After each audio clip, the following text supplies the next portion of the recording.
ETF index mutual funds నేర్చుకుని stock మార్కెట్లో రాణించాలనుకుంటున్నారా? వెంటనే ఈ నెంబర్కి కాల్ చేయండి.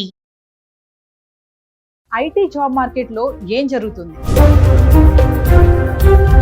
ప్రజెంట్ చేస్తున్న వారి పరిస్థితి ఏంటి, ఐటీ రంగం పైనే ఆధారపడిన వాళ్ళ భవిష్యత్తు ఎలా ఉండబోతుంది, ఎప్పుడు పింక్ స్లిప్స్ ఇస్తారో తెలియని పరిస్థితి, ఉద్యోగం ఉంటుందా ఊడుతుందా, మరి దీనిపైన ఆధారపడిన వాళ్ళ పరిస్థితి ఎలా ఉండబోతుంది? నమస్తే, welcome back to Suman TV. ప్రస్తుతం మనతో పాటు ఉన్నారు అసిస్టెంట్ ప్రొఫెసర్ అట్ విజేఐఎం రామకృష్ణ గారు. నమస్తే సార్. నమస్కారం అమ్మా. సార్, ఐటీ లే ఆఫ్స్ చూస్తున్నాం, ప్రెసెంట్ ట్రెండ్ నడుస్తుంది. రీసెంట్గా చూసుకుంటే పెద్ద టెక్ కంపెనీ అయినటువంటి టీసీఎస్ మరి ఉన్న పలంగా 12,000 మందికి పింక్ స్లిప్స్ ఇచ్చేసింది. అందరూ రోడ్ మీద పడ్డారు. చూస్తున్నాం మనం చాలా ఆర్టికల్స్లో, న్యూస్లో కూడా. అది ఎందుకంటారు ఈ లే ఆఫ్స్ అనేవి ఇంత హవాగా నడుస్తున్నాయి అంటే? చాలామంది అనాలిసిస్ ఇప్పటికే చేసేసి ఏఐ రాబోతోంది, ఏఐ అనే భూతం వల్ల ఆల్రెడీ మనం దాని తాలూకు పరిణామాలు చూస్తున్నాం అంటున్నారు. కాకపోతే ఇక్కడ మనం అర్థం చేసుకోవాల్సింది ఏంటంటే, ఇది ఏఐతో పెద్ద సంబంధం లేని సంఘటన. ఇలాంటి సంఘటనలు ఏవైతే ఉన్నాయో, మనం అసలు ఇంతకు ముందు ఎలా ఐటీ ఇండస్ట్రీ ఎలా డెవలప్ అయింది, దీని తాలూకా ఇంప్లికేషన్స్ ఇప్పుడు ఎలా ఉన్నాయని చూడాలి. ఏంటంటే, మనం గ్రో అవుతున్నప్పుడు ఏం చేస్తామంటే, చాలా ముందు చూపుతో రిసోర్సెస్ అన్ని రెడీ చేసి పెట్టేసుకుంటూ ఉంటాం. ఈ రిసోర్సెస్ రెడీ చేసి పెట్టుకున్న తర్వాత అలా పెరుగుతున్న కొద్ది ఏమిటంటే, మీకు ఇన్ఎఫిషియన్సీస్ కూడా అలానే పెరిగిపోతుంటాయి. ఉదాహరణకి టీసీఎస్లోనే తీసుకుందాం. టీసీఎస్లో ఒకనొకప్పుడు ఎలా ఉండేదంటే, ఎవరైనా కొత్తగా జాయిన్ అయితే అట్లీస్ట్ ఒక 3 months to 6 months వాళ్ళు బెంచ్ మీద హ్యాపీగా ఉండేవాళ్ళు. బెంచింగ్ అనేది వాళ్ళకి ఒక ఇదన్నమాట, తప్పదు. సో బెంచ్ అంటే ఏంటి, మీకు ప్రపంచంలో మరి ఏ ఇండస్ట్రీలోనూ ఉండని ఒక అద్భుతమైన టర్మ్ అనమాట. ఇంకే ఇండస్ట్రీ లేని ఒక టీచర్లో మీరు టీచింగ్ తీసుకోండి, టీచర్లు ఎవరినైనా ఇదిగో వీళ్ళు సెబాటికల్ ఇవ్వడం వేరు, కానీ మామూలుగా నువ్వు ఒక 6 months వర్క్ చేయక్కర్లేదు అని చెప్పి కూర్చోబెడతారా స్కూల్లో? లేదు. మిమ్మల్ని కూర్చోబెడతారా? లేదు. ఒక డాక్టర్ని కూర్చోబెడతారా? లేదు. కానీ సాఫ్ట్వేర్ ఎంప్లాయీస్లో ఇది ఒక్కటి బెంచింగ్. ఎందుకంటే ఒక ప్రాజెక్ట్ రాబోతే ఆ టైంకి మనకు రిసోర్సెస్ కావాలి కాబట్టి ముందు చూపుతో నేను తెచ్చిపెట్టుకుంటాను అని వాళ్ళు చాలా అలా ఇన్వెస్ట్మెంట్స్ చేసి చాలా రిక్రూట్మెంట్ చేస్తారు. అది కాకుండా పెరుగుతున్న కొద్దీ ఏమవుతుందంటే, కాంప్లెక్సిటీ పెరుగుతున్న కొద్దీ ఏంటంటే చాలా ఇన్ఎఫిషియన్సీస్ వస్తూ ఉంటాయి. దానివల్ల చాలా రిసోర్సెస్ కానీ ఇవి కానీ వేస్ట్ అవుతూ ఉంటాయి. Over a period of time అవన్నీ ఏమవుతాయంటే మనకు ఒక లెగసీ కింద మారిపోయి చాలా కాస్ట్ అవుతుంటుంది. సో ఇప్పుడు మన మేజర్ మార్కెట్స్ ఏంటి, యుఎస్ అండ్ యూరోప్. ఇవి they are going through huge financial crisis. వాళ్ళ దగ్గరే చాలా ఆర్థిక మాంద్యం నడుస్తుంది, రకరకాల సమస్యలు నడుస్తున్నాయి. సో వాళ్ళు జనరల్గా ఏం చేస్తారు, వెంటనే ఐటీ అనేది ఒక మేజర్ హెడ్ కాబట్టి వాళ్ళకి ఎక్స్పెన్సెస్లో దాన్ని మనం ఎలాగా ఫైన్ ట్యూన్ చేద్దాం, ఎలా తగ్గిద్దాం, రేషనలైజ్ ఎలా చేద్దాం అని చూస్తూ ఉంటారు. చూసినప్పుడు ఆబ్వియస్లీ ఏం చేస్తాం, మనం కొంచెం ఒళ్ళు వచ్చేసింది అనగానే ఫస్ట్ మనం ఏం చేస్తాం, కొంచెం డైట్ తగ్గించడానికి ట్రై చేస్తాం. ఇది కూడా అలాంటిదే. ఇంకా ఎక్సర్సైజ్ దాకా, లేకపోతే మనం దాని ఏమంటారు, ఏదైనా మెడికేషన్ తీసుకుని తగ్గించుకోవడం దాకా వెళ్ళలేదు. జస్ట్ ఇంకా డైట్ కొంచెం తగ్గిస్తేనే ఇలా ఉంది పరిస్థితి. కాబట్టి ఏ అయితే వెంటనే ముడిపెట్టేయద్దు. ఇలాంటి సంఘటనలు ఈ మధ్య జరుగుతున్న వాటిల్లో మొట్టమొదటి జరుగుతుంది అంటే, స్ట్రక్చరల్గా చాలా ఫైనాన్షియల్ ఇష్యూస్ ఉన్నాయి డిఫరెంట్ కంట్రీస్లో. వాటి తాలూకా ఇంప్లికేషన్ ఏంటంటే, every company tries to first reduce wastage. So ఆ పేరుకుపోయిన వేస్టేజ్లో ఒక్కొక్క లేయర్లో కొంత తీస్తూ ఉంటే మనకు కనబడ్డది 12,000. అంటే మరి కొత్తగా జాయిన్ అవుతూ ఉంటారు కదా సార్, మరి వాళ్ళ పరిస్థితి ఏంటి, మరి ఐటీ పైన ఆధారపడిన వాళ్ళ పరిస్థితి ఏంటి? చూసుకుంటే మనము ఇప్పుడు టీసీఎస్ గురించి మాట్లాడుకున్నాం, అలాగే అమెజాన్, గూగుల్, మైక్రోసాఫ్ట్ చాలానే ఉన్నాయి, ఇంటెల్ కంపెనీ కానీ ఇవన్నీ కూడా. ఇంకొకటి ఏంటంటే, ఈ ఐటీ ఉద్యోగాలు చేసే వాళ్ళు వేరే ఏ ఉద్యోగం కూడా చేయలేరు అనేది కూడా ఒక టాక్ నడుస్తుంది. ఏం జరుగుతుందంటారు? ఇక్కడ ఒక చాలా ఇంపార్టెంట్ పాయింట్ మనం డిస్కస్ చేద్దామండి. ఇది అగైన్ ఏఐతో సంబంధం లేని విషయం. ఇప్పుడు మీరు అన్నారు కాబట్టి ఫ్రెషర్స్ జాబ్స్ కమింగ్ 3-4 yearsలో ఫ్రెషర్స్ జనరల్గా జాయిన్ అయితే సాఫ్ట్వేర్లో ఎస్పెషల్లీ వాళ్ళు అయితే కోడింగ్కి కానీ లేకపోతే టెస్టింగ్కి కానీ జనరల్గా తీసుకుంటారు. These are like the base level jobs.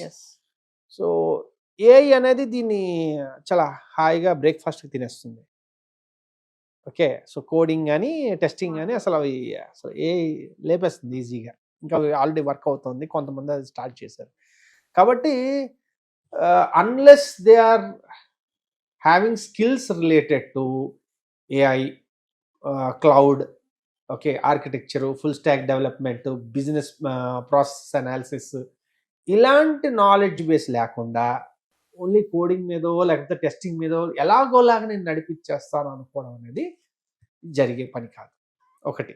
రెండోది, మనం గమనిస్తే మన ఇండస్ట్రీలో ఏం జరిగిందంటే huge amount of talent is being driven towards software. So దానివల్ల ఏమైందంటే మీకు లాస్ట్ టైము ఎప్పుడు వినుంటారు, ఒక కుర్రాడు నేను సివిల్ ఇంజనీరింగ్ తీసుకుంటాను, నాకు బిల్డింగ్స్ కట్టడం చాలా ఇష్టం కాబట్టి నేను సివిల్ ఇంజనీరింగ్ తీసుకుంటాను, లేదు నాకు మెషిన్స్ మీద చాలా ఇంట్రెస్ట్ ఉంది నేను మెకానికల్ ఇంజనీరింగ్ చేస్తాను అన్న వాళ్ళని ఎంతమందిని ఈ కాలంలో చూసుంటారు? ఎందుకంటే మా కాలంలో చాలా మందిని చూసాం ఆ ఇంట్రెస్ట్తో సివిల్ ఇంజనీర్ అయిన వాళ్ళు, లేకపోతే మెకానిక్. అంటే ఒక ఇంజనీరింగ్ జాయిన్ అయ్యాము అంటే అది నాకు తెలుసు, నాకు దాని మీద ఇంట్రెస్ట్ ఉంది కాబట్టి జాయిన్ అయ్యాను అనే ఫీలింగ్ ఉండేది. ఇప్పుడు all roads lead to Rome అన్నట్టు ఏ స్పెషలైజేషన్ తీసుకున్నా ఫైనల్గా సాఫ్ట్వేర్లోకి వెళ్ళిపోతున్నారు. సో మచ్ సో దట్ చాలా కాలేజీల్లో మీకు సివిల్ సీట్లు ఉండవు, ఉన్న ఎవరు జాయిన్ అవ్వరు, మెకానికల్ సీట్లు ఉండవు, ఉన్న జాయిన్ అవ్వరు. పెద్ద పెద్ద యూనివర్సిటీస్ గురించి కూడా మాట్లాడుతున్నారు, అందులో కూడా మెకానికల్ గట్టిగా 6-7 ఉన్నారు. Even just imagine. సో దీనివల్ల ఏమైందంటే ఏ ఇండస్ట్రీ హెడ్ని మాట్లాడినా, ఏ ఇండస్ట్రీ మ్యానుఫ్యాక్చరింగ్లో చాలా మందితో మాట్లాడుతుంటాం. సో వాళ్ళందరూ చెప్పేది ఏంటంటే మీకు ఉన్న ప్రధానమైన సమస్య ఏంటి? టాలెంట్. అందరూ అదే చెప్తున్నారు. అంటే నేను ఐటీఐ లెవెల్ దగ్గర నుంచి మొదలు పెట్టుకుంటే ఐటీఐ లెవెల్లో ఉన్న సమస్య టాలెంటే, ఇంజనీరింగ్ లెవెల్లో ఉన్న కూడా సమస్య టాలెంటే.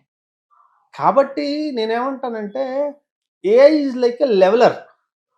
ఇప్పుడు ఏమంటుందంటే టెక్నాలజీ ఏమంటుందంటే నువ్వు ఎందులో అయినా చెయ్యి, నువ్వు మెకానికల్ అయినా చెయ్యి, ఈసీఈ చెయ్యి, లేకపోతే సివిల్ చెయ్యి, ఏదైనా చెయ్యి, అన్నిట్లోనూ ఏఐతో అనుసంధానమైన విషయాలు చేయొచ్చు.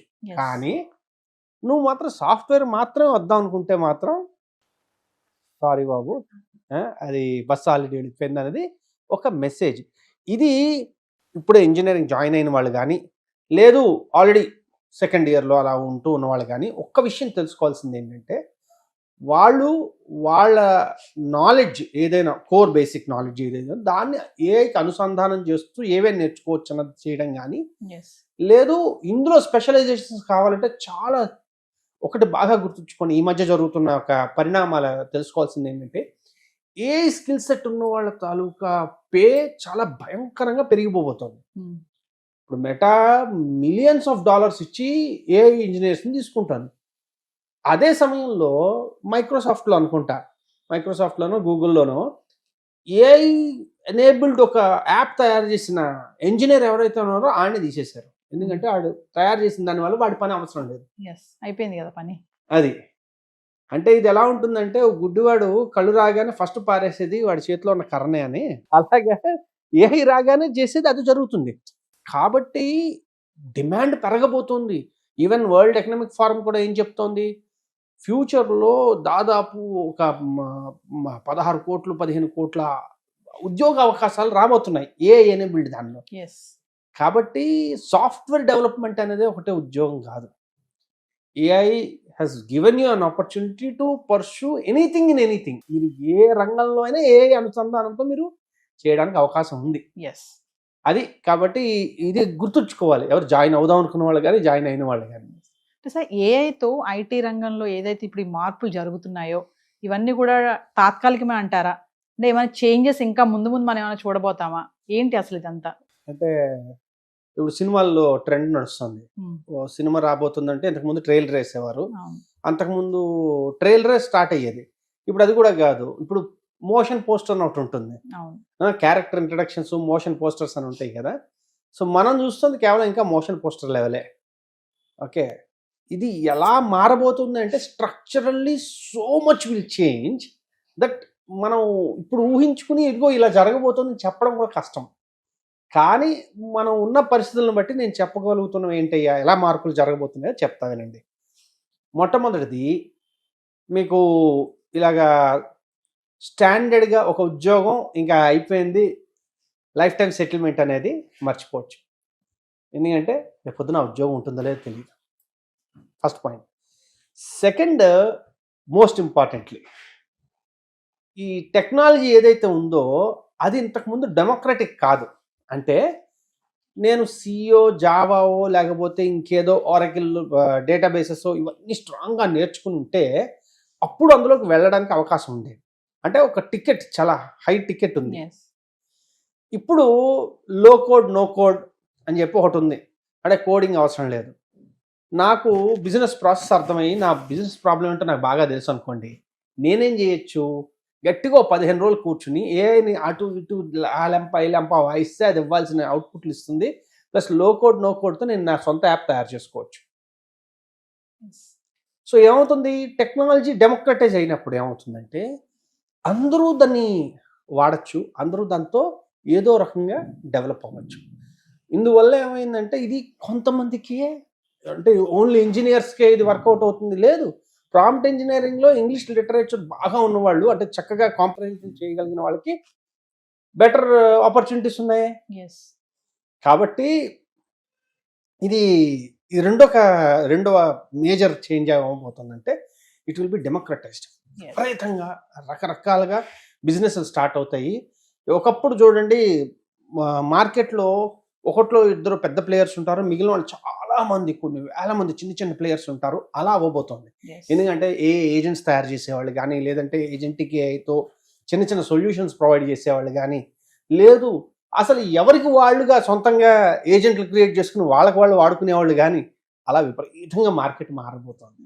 అంటే సార్ మీరు చెప్పేది ఎలా ఉందంటే ఏఐ వల్ల జాబ్స్ పోతున్నాయి అంటున్నారు కదా, పోవడమే కాదు జాబ్స్ కూడా వస్తాయి అంటున్నారు. చాలా వస్తాయి, కానీ దానికి తగ్గట్టుగా మనం రెడీ అయ్యి ఉంటే వస్తాయి స్కిల్స్. అంటే ఉదాహరణకి చెప్తాను.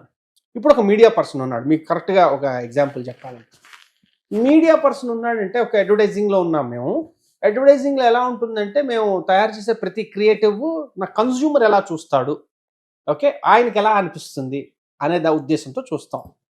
ఓకే, మీకు ఒక ఫ్యూచర్ సినారియో చెప్తున్నాను. ఇదేదో ఫ్యూచర్ అంటే ఏదో 10 ఏళ్ళు 20 ఏళ్ళు ఫ్యూచర్ కాదు, బహుశా ఆల్రెడీ అవుతూ కూడా ఉండుండొచ్చు, లేదు మహా అయితే 1-2 సంవత్సరాలు మీరు అది అనుభవంలోకి వస్తుంది. ఉదాహరణకి మీరు ఒక 10 రోజులు బిజినెస్ ట్రిప్ ప్లాన్ చేశారు, లేదా వెకేషన్ ప్లాన్ చేశారు. బిజినెస్ ట్రిప్ కాదు, వెకేషన్ ప్లాన్ చేశారు 10 రోజులు. బాలి, ఇండోనేషియా, ఇలా మొత్తం సౌత్ ఈస్ట్ ఏషియన్ ఒక 4-5 కంట్రీస్ చూడాలనుకుంటున్నారు. మీ షెడ్యూల్లో ఎక్కడి నుంచి ఎక్కడికి ఖాళీ ఉందో తెలుసు, మీ ప్రిఫరెన్సెస్ ఏంటో మీరు చెప్తారు. ఇంతకుముందు ఇవన్నీ ఏం చేయాల్సి వచ్చేది, ఒక ట్రావెల్ ఏజెంట్కి మొత్తం డీటెయిల్స్ ఇస్తే వాడు కొంతవరకు చేస్తాడు, మిగిలిన మీరు ప్లాన్ చేసుకోవాలి. ఇలా చాలా చోట్ల నుంచి చాలా ఇన్ఫర్మేషన్ మనం కనుక్కోవాలి. అలాగే మీకేమైనా ఈ విషయాలు ఎలా తెలిసేవి, మీరు ఒక యాడ్ చూస్తేనో, ఒక ఈమెయిల్ వస్తేనో, ఇంకేదో. ఇప్పుడు అలా కాదు, ఒక ఏజెంట్కి చెప్తారు, ఏఐ ఏజెంట్కి చెప్తారు. ఏమని చెప్తారు, నా షెడ్యూల్ చూడు, ఓకే, నాకేమేమి తెలుసో నీకు ఆల్రెడీ తెలుసు, లేదు అన్నా కూడా నాకు ఇవి స్పెసిఫికేషన్స్, ఈ టైప్ ఆఫ్ ఫుడ్ ఉన్నది, ఈ టైప్ ఆఫ్ ఎక్స్పీరియన్స్ నాకు కావాలి, ఈ టైప్ ఆఫ్ ఎక్స్పీరియన్స్ నాకు కావాలి, చెప్తున్నా వినండి. ఓకే, కాబట్టి ఇవి ఇవి ఇవి ఎంత నా బడ్జెట్ నువ్వు ప్లాన్ చేసేయంటే మొత్తం ఐటినరీ మీకు రెడీ చేసి ఇచ్చేస్తుంది. ఓకే, మీరు కానీ అన్నారనుకోండి, అది మొత్తం బుకింగ్స్ అన్ని రెడీ చేసి పెడుతుంది. అర్థమైందండి? ఇప్పుడు నేను యాడ్ దాన్ని ఏమంటారు, ఒక హోటల్ కంపెనీయో, అంటే ఒక గ్రూప్ ఆఫ్ హోటల్స్ ఉన్న ఓనర్నో, లేకపోతే ఇంకేదో టూరిజం బిజినెస్ ఉన్నవాడిని అనుకోండి, నేను ఎవరికి యాడ్ ఇవ్వాలి, కన్జ్యూమర్కి ఇద్దామంటే కన్జ్యూమర్కి అసలు నేను తెలియదే.